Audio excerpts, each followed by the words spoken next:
thought that you were quite brilliantly broken. What's the worst thing you've ever done?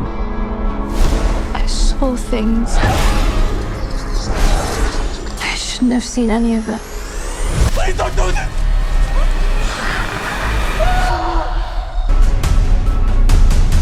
But you're running out of time to save her.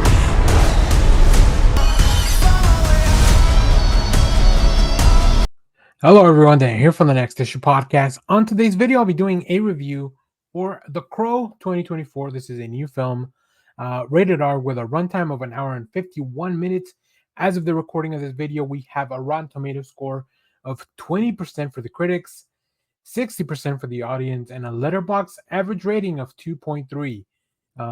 This is, of course, a reboot of the Crow franchise from the cult classic from the 90s. We'll talk more about that in a minute. In this film, soulmates Eric and Shelley are brutally murdered when the demons of her dark past catch up with them. Given the chance to save his true love by sacrificing himself, Eric sets out to seek merciless revenge on the killers, traversing the worlds of the living and the dead to put the wrong things right. You would think this film would have been simple enough to get through that story, but yeah, we'll talk more about that. This film is directed by Rupert Sanders, who's done the American version of Ghost in the Shell with Scarlett Johansson, and also Snow White and the Huntsman. So going into this, I had already heard a little bit of like the rumblings, how bad the Rotten Tomato score was at the time. So my expectations were definitely pretty low. This movie stars Bill Skarsgård as Eric, the titular Crow, FKA Twigs as Shelley, and Danny Huston as Vincent Rogue. I wish I could tell you a little bit more about the characters, but the movie did not give me a lot of information, and I think that's one of the problems with it. Going into this, I've never seen the original Crow from the 90s, and I did that purposely leading up to this film because I don't want to go in with a bias. I think this movie has been dismissed by a lot of people from the beginning because of that, because a lot of people love and they really enjoy the original film from the 90s. There's been a lot more straight to DVD films that are about the same. Obviously, the film also has a big tragic story behind it as well, like in real life implications. So yeah, and I'm talking about the original film. But yeah, this film just it didn't do it for me. Normally, I'm pretty easygoing and lenient when it comes to films. As long as I'm entertained, I'm having a good time. That's usually what counts, right? Other than that, and then I'll definitely talk about some of the more technical aspects of the film. But you can definitely win me over a lot if I'm usually on board just with the fact that you can entertain me for a couple of hours in the theater, which is one of the things that I enjoy the most. Unfortunately, this film did not do that. There was not a lot of entertainment in this film. There's a sequence towards the end that I think really probably was the highlight of this film for me. But the problem to me was just I was not able to get to know the characters and connect with them. So, The Crow 2024, a long anticipated reimagining of the cult classic, sadly flounders in its attempt to recapture the dark magic of its predecessor, despite the flashes of some of the potential when it comes to some of the pieces that were around this film. There is a standout sequence that I'll talk about later. The film ultimately just kind of left me in the dark, both figuratively and literally. There were sequences in this movie that just were so dark, and then some sequences where I think it was supposed to be dark, but it was lit so much that it didn't really capture the tone. I don't know. There feels like there should be a good middle ground. I'm thinking of scenes like in the prison in The Dark Knight Rises, stuff like that, where it's supposed to be dark, but obviously everything's still lit well enough for an audience to see it. I think the most glaring issue with the film is the complete lack of world building. From the opening scene to the final credits, the audience is thrown into a shadowy, rain-soaked couple of sets with no sense of place or purpose. There's probably like 5 big sets in this film, and that's about it, which is wild to me that a movie that's supposed to be, it's the blockbuster summer. So the world of The Crow is one we've seen multiple times before, bleak, dystopian, and devoid of distinguishing characteristics, there's a frustrating lack of context, leaving people to wonder what kind of world are we in, why any of this stuff matters, how it differs from some of the standard, settings in films like this. It just really offers not a lot of insight, failing to really engage with the audience.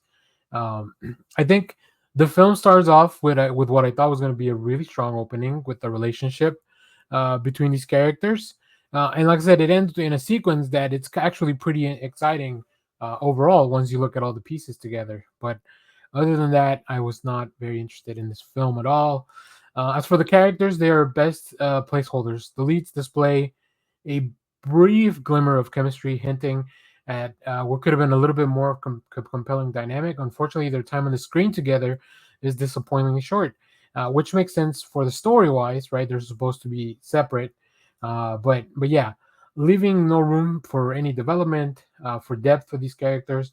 The supporting cast fares even worse, with a lot of the characters barely registering as the names or archetypes. There's no growth, no arcs, just flat, one-dimensional characters that move through the story without making any impact. Even the antagonist, Danny Houston, who I like, I think he's a great performer. He felt like it almost felt like he wasn't even at any point anywhere close to anybody else from this movie. Like he was shooting stuff. It almost felt like he was shooting stuff on location on his own somewhere else. Um, there's probably one saving grace, which is a singular violence action sequence near the end of the film. The scene is visceral, adrenaline fueled with bursts of energy that momentarily jolts the film back to life. It's brutal, stylish, and precisely choreographed. A reminder of the potential that really leads with this material. However, that moment just comes too late, serving only to highlight how much of the preceding runtime has been squandered on aimless in sequences that really go nowhere. By the time the credits roll, the titular crow remains a mystery. The film spends almost 2 hours with this character, and I really don't know anything about him other than sometimes he can take a bullet, and sometimes he can't. There's really just no exploration of his powers, the limitations. There's no sense of his place in the world, and certainly no understanding of his purpose.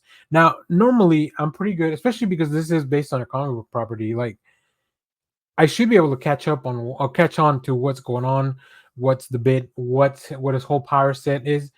So I don't think I'm not saying I'm the smartest person in the audience, but I don't think something like that would have gone over my head in this film.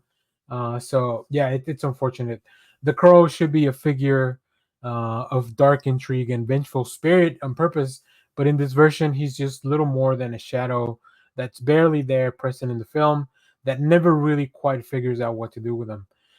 In the end, it just feels like a missed opportunity. It had a lot of ingredients for a compelling reboot, including, like I said, the leads. When they are together on screen, there are moments where I'm like, oh, this could have been so good, to draw from. There's a lot of potential there with some of the visuals and the action, especially in that ending sequence. But instead, it's just an experience that leaves me a little bit feeling of a hollow experience with characters that are as murky as its own world. So it is unfortunate, but I already missed out on Borderlands. I was not gonna miss out on the other film that people were saying was probably not gonna be good. I think I will definitely now go check out the original Crow from the '90s with Brandon Lee. That's probably gonna be a more enjoyable experience. But yeah, overall, I can't really recommend you go check out this film in the theater. This is probably something that's gonna come to VOD very soon. Yeah, even my experience, I love going to the movies, and even that just didn't really like. I didn't feel very, very, very well rewarded in my experience overall. So, luckily, I have the AMC stub, so it's already something that it's a cost that I'm paying monthly as opposed to like, I had to spend money on this film. So, anyways, if you have seen this film, let me know what you thought about it down in the comments. As always, thank you for watching, everyone. Remember to share, like, subscribe, hit the bell so you know when we go live. That is most Saturdays, 10 a.m. Central Standard Time. Stay tuned. We have more comic reviews, trailer reactions, TV recaps, all that fun stuff here in the channel. Thanks for watching, everyone. Bye-bye.